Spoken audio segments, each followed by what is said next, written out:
On today's beading lesson, I have some ideas for mixing together different fibers to make a multi-strand necklace like this one. And what you're starting out with is a knitted tube.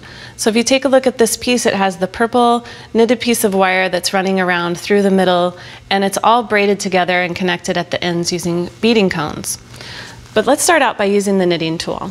So what this is you maybe remember this from your childhood, a spool knitter, and it's especially designed for using it with wire. So I'm using 28 gauge wire, and you're just going to pass it down through the center of the tool, and you want your end to extend out by about 5 or 6 inches. And then you're going to attach it to a weight, and that helps to maintain an even tension while you're working. To attach the weight, it doesn't have to be fancy. You can just twist your wires together and hook it on. Just make sure that it's tight enough that it won't fall off. Then when you're ready to start knitting, you're going to bring it down and across.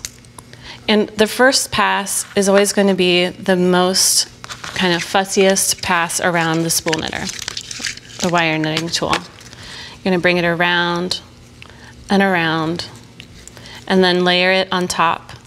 So you have your 2 loops, and this is going to start forming the shape of the knitted tube. Now you want to hold it with even tension, but you do have the weight attached to help with that. Pull your bottom loop up with a crochet hook over the top, like that, and you can kind of adjust as you go along, pulling each bottom loop over the top and pull down to adjust as you go. Now, this is going to start to form the top of the tube shape.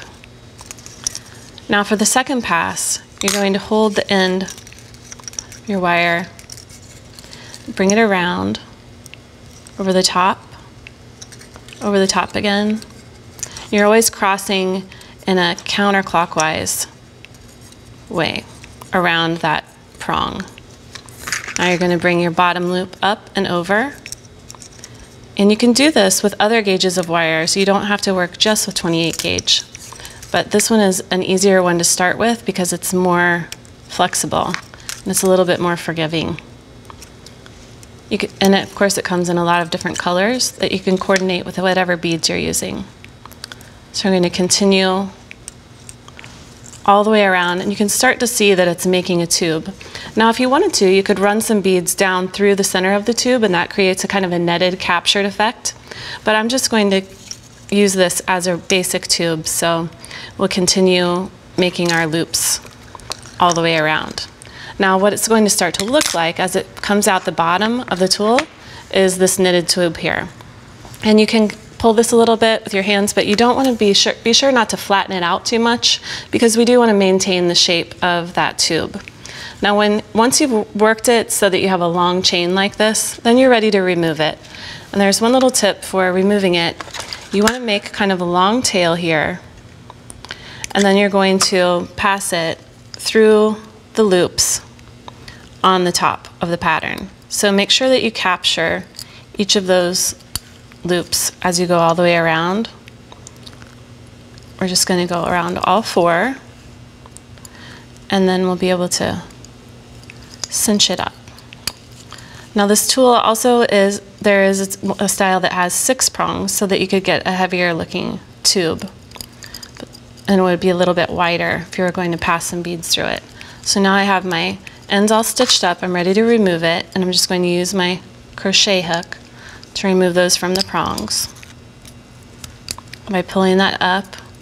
And this part isn't going to be beautiful because it's going to be attached inside my beading cone.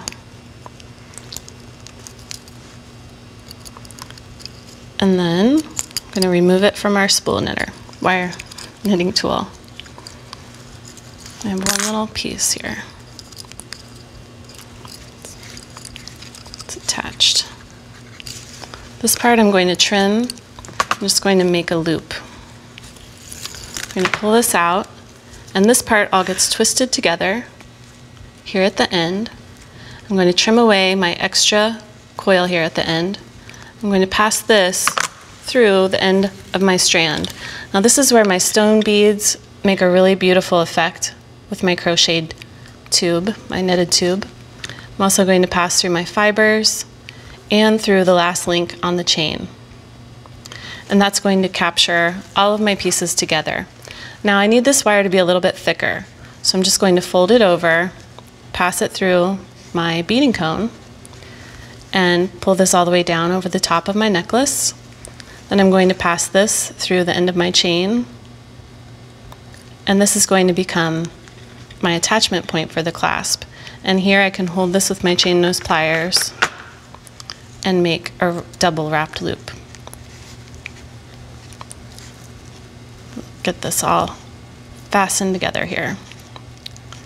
And then pulling it tight, I'm going to wrap this around. And then I'm going to start braiding my pieces together. Now this is where you can have some fun with combining some different elements, like the chain, the fibers, and the beads. Looks like I have a little extra piece there. And to get your braids started, what you can do is attach this to a work surface using your T-pin. This is going to hold it down for you while you braid. So now you're ready to start braiding. You want to separate your strands into three pieces basically. So I always do the over-under method of braiding. And you're just going to do this loosely, and you'll continue all the way to the other end of the necklace, and then you'll finish the end just like you started, with a little bit of wire wrapping and attaching your beading cone. And we're going to take a look at the finished necklace.